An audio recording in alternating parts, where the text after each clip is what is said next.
அஸ்ஸலாமு அலைக்கும். உங்கள் பீமஸ் சமையல்.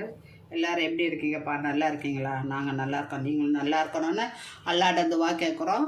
இப்போ நம்ம என்ன பண்ண போகிறோன்னா, இது வெள்ளரிக்காய், இது ஒட்டு மாங்காய், இந்த ரெண்டையும் வச்சு நம்ம ஒரு பச்சடி செய்ய போகிறோம். எப்படியே வாங்க வீடியோக்குள்ளே போய் பார்க்கலாம். சட்டி நல்லா காஞ்சிருச்சு. இதுக்கு ஒரு 3 ஸ்பூன் எண்ணெய் ஊற்றிக்கிடுங்க.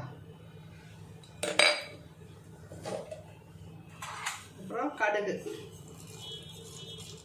கடுகு நல்லா பொட்டின பிறகு தான், கடுகு எப்படி பொட்டுது பார்த்தீங்க, கருவேப்பிலை.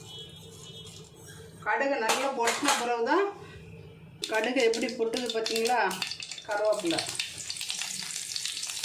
வெங்காயம், இதுக்கு ஒரு 4 பச்சை மிளகாய். பச்சை மிளகாய் இது நிறையவே போடலாம், நான் தான் கம்மியாக போட்டேன். கடுகு, கருவேப்பிலை, பச்சை மிளகாய், வெங்காயம் போட்டு நல்லா வதக்குறோம். நம்ம வெள்ளரிக்காய் பொடி பொடியாக நறுக்கி வச்சுருக்கோம். இங்கே பாருங்கள், இப்படி தயிர் சாதத்துக்கு, சாம்பார் சாதத்துக்குலாம் நல்ல டேஸ்ட்டாக இருக்கும். இது மெயினாக நெய் சாதத்துக்கு ரொம்ப சூப்பராக இருக்கும். நெய் சாதம் வச்சு இது தொட்டுக்க வச்சுக்கிட்டா போதும், வேறு எதுவுமே நமக்கு வேண்டாம். சிக்கன் மட்டன் கூட வேண்டாம். அவ்வளோ டேஸ்ட்டாக, அவ்வளோ மனமாக இருக்கும். என் சேனலுக்கு சப்ஸ்கிரைப் பண்ணுங்கள். தேவையான அளவு உப்பு போட்டுக்கலாம். இது புளிப்பு நல்லா இருக்கும் மாங்காய்க்கு. புளிப்பு பத்தாட்டா நம்ம புளி கூட கரைச்சி வச்சுக்கலாம். இந்த வெள்ளரிக்காய் உங்கள் ஊரில் என்ன பேர் சொல்லுவாங்க சொல்லிட்டு கமெண்டில் சொல்லுங்கள். நாங்கள் இது வெள்ளரிக்காய் சொல்லுவோம். ஒவ்வொரு ஊர்லேயும் ஒவ்வொரு பேர் இதுக்கு சொல்கிறாங்க. இதுக்கு 1 ஸ்பூனு சாம்பார் பொடி போட்டுக்கிடுங்க.